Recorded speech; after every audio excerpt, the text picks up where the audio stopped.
For number 2, you need to look at page 444. Right near the bottom of page 444 in the yellow box, you'll see a definition of when two samples are dependent. For number 4, we're looking at retail stocks and comparing them to utility stocks, gas and electric.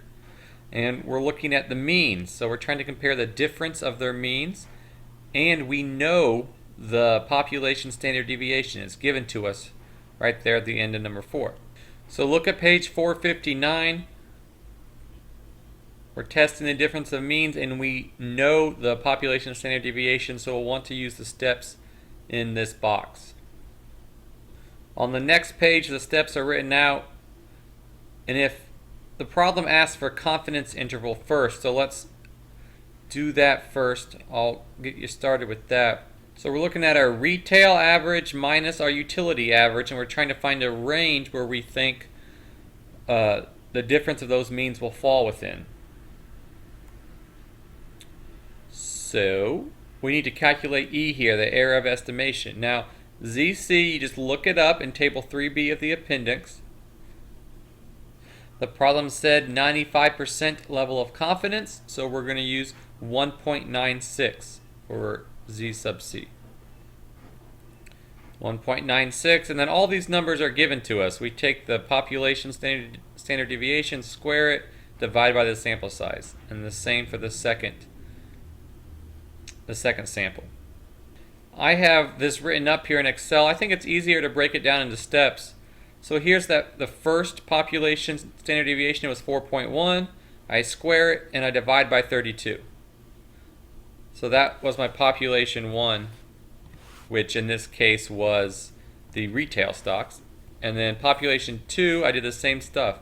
The standard deviation is 2.7, square it and divide by 34.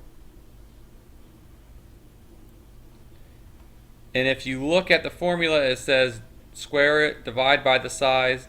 You add those two things together and take the square root.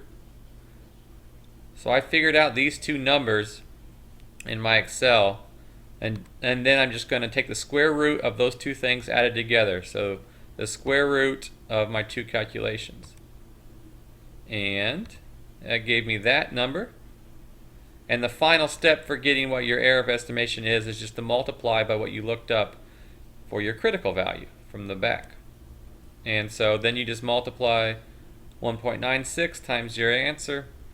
And I like to break it down like that so I don't make a mistake typing in the parentheses and the square root and the division. I don't have to worry about making a mistake.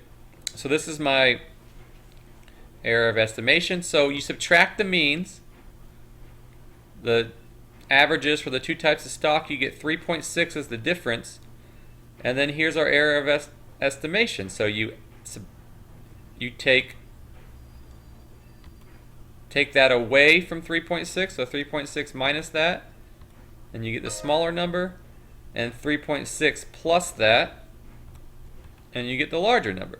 So at 95%, we are confident that the real difference of the averages will be between these two numbers. 95% confident that our average is between those two. And this lets you answer part B. So our difference of means are profit from retail stocks, subtract profit from utility stocks. We're 95% confident that it's going to be in between 1.9 and 5.2. Which means our profit from retail has to be bigger. If you subtract and get a positive answer, it means that first number has to be bigger than the second number. Otherwise, you'd get a negative.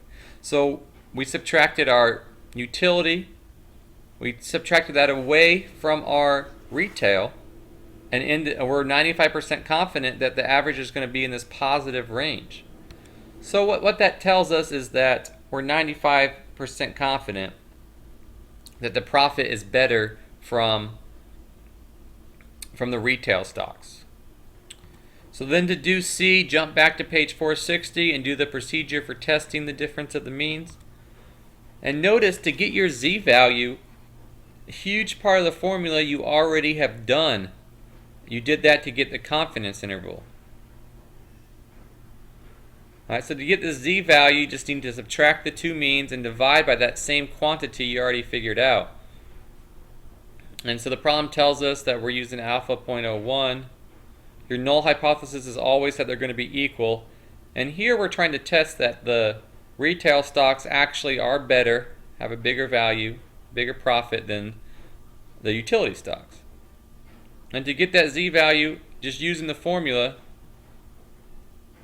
everything's already taken care of. You subtract the means as the top part, and you divide by the square root of those two quantities added together, which we already figured out. Subtract the means and divide by that quantity. And so you get what z is, and you're supposed to look that up in the table, the normal distribution table at the back of the book. So we're trying to look up 4.19 in the table on page A9, and look at the area to the right of that, the area greater than it. The table actually ends at 3.4. And already at 3.49, remember this will be the area to the left, the area less than. So the area to the right of 3.49 is only 0.0002. Extremely unlikely to be to the right of 3.4. So 4.9, even farther down the table, would be even more unlikely. So already at 3.49, you only had a 0.0002. So it's even less than that. But all we wanted to see is if it was less than alpha or not. And since this point for 3.49 was that, so for 4.19, it's going to be even smaller than this. So it's definitely going to be less than alpha. And if your p-value is less than alpha, that means you reject the hypothesis. So that means we are going to accept the alternative hypothesis that the retail stocks actually do have a better profit than the utility stocks. So I walked you through most of 4. 6 and 8 are pretty similar. I'll highlight the differences here. In 6, you don't know the population standard deviation. It just tells you the sample standard deviations. So you need to use the steps on page 463. So scroll to the bottom of page 463, and you'll see the steps for finding the confidence interval and testing the difference of the means when the population standard deviations are unknown. And a lot of the formula is the same. The big difference is to find the critical value, you need to use the student's t-distribution. So that's in appendix on the back of the book. That's on page A10. And make sure you use your degrees of freedom to be the smaller of your sample sizes. So in 6, one of the samples was only size 6, only 6 litters of wolves. So 6 minus 1 would be the smaller. You use 5 for the degrees of freedom. And then number 8 is dealing with proportions. So that's from section 10.3. And there'll be blue boxes there on page 479 and page 482 that I'll walk through the steps there. So use the proportions for number 8.